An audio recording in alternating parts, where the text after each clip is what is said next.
Maya's life changed forever on a rainy afternoon when the phone rang with news that shattered her world. Her husband had met with a fatal accident. In that single moment, everything she had built, everything she had dreamed, collapsed like a house of cards. The man she had loved and leaned on was gone, leaving her with a 3-year-old daughter, Mira, and a mountain of debt that felt impossible to climb. That night, Maya sat by the window, tears streaming down her face as thunder roared outside, her mind a storm of fear and grief. People came to offer their condolences, some out of genuine concern, others with advice that pierced her heart. "You should remarry," one relative said softly, "you need someone to support you." But Maya looked at her daughter sleeping peacefully on the bed and felt a surge of determination. She would not let anyone else decide her future. She would not hand over Mira's childhood to strangers. "No," she whispered to herself, gripping her hands into fists. "I will raise her on my own. I will fight for her future, even if the world turns its back on me." The next morning, as the sun rose, so did Maya. She packed away the memories of her old life, sold her jewelry to pay the first installment of the debt, and walked out to face a world that had never been kind to widows, let alone single mothers. Every step felt heavy, as though she was dragging the weight of her entire past behind her, but she kept moving because stopping was no longer an option. That day was the first of many battles she would fight, battles against hunger, against loneliness, against the judgmental eyes of society, but it was also the day she discovered the strength she never knew she had. She was no longer just Maya, the grieving wife. She had become Maya, the warrior mother. Life after that day became a relentless test for Maya, but she refused to let despair win. With no formal education and no work experience, she took whatever job she could find, working as a cook in 2 homes during the day and washing utensils in a small eatery at night. Her palms soon grew rough, her back ached constantly, and her feet were blistered from walking miles to save bus fare, but she never let her daughter, Mira, see the exhaustion that lived in her bones. At night, after putting Mira to sleep, Maya would sit by the dim light of a kerosene lamp and stitch clothes for neighbors to earn a few extra coins, her hands moving even when they trembled from fatigue. She often skipped dinner so that Mira could have enough to eat, quietly drinking water to trick her stomach into feeling full. There were days when she wanted to collapse, days when she cried silently in the corner of the small rented room, but each time she looked at her daughter's innocent face, a new strength would rise within her like a silent fire. Poverty may have been her reality, but she refused to let it define Mira's future. When Mira asked why they couldn't buy toys or sweets like other children, Maya would smile through the ache in her heart and say, "Because we are saving for something bigger, my love, your dreams." With every rupee she earned, Maya carefully put a small part aside for Mira's education, treating those coins like seeds that would one day grow into freedom.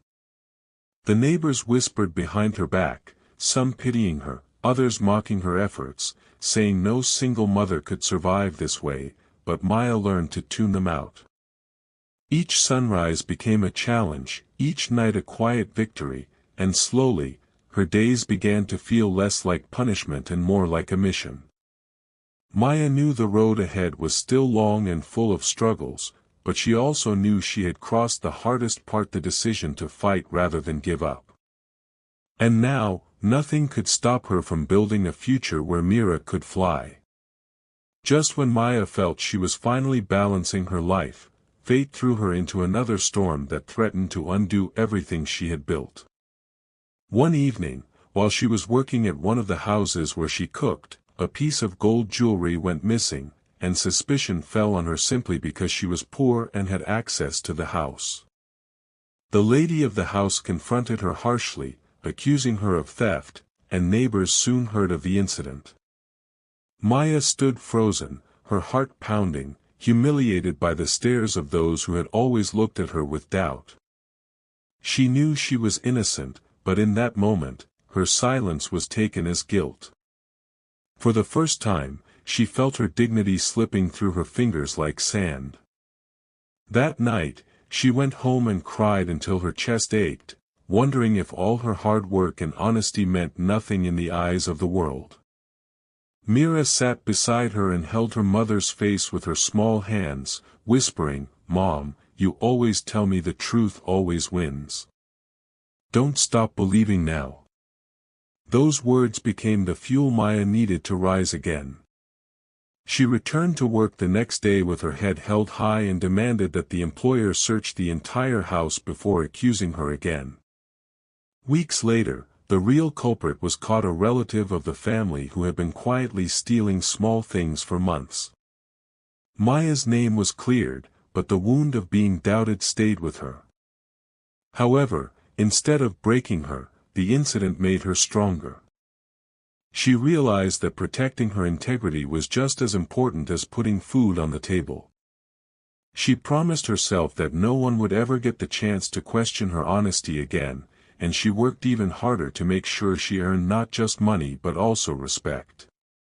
The incident became a turning point, shaping Maya into a woman who would never allow anyone to take her voice or her dignity away again. Years rolled by, and every sacrifice Maya had made slowly began to bear fruit.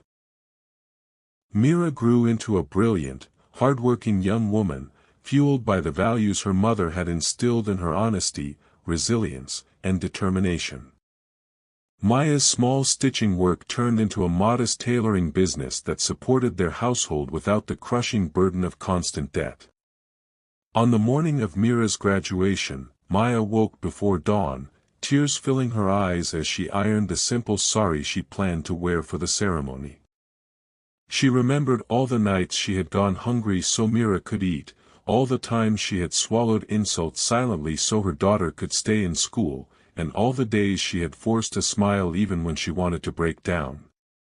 That day, as she sat in the audience watching Mira step on stage in her graduation gown, Maya felt an unfamiliar sensation, pride that ran so deep it hurt.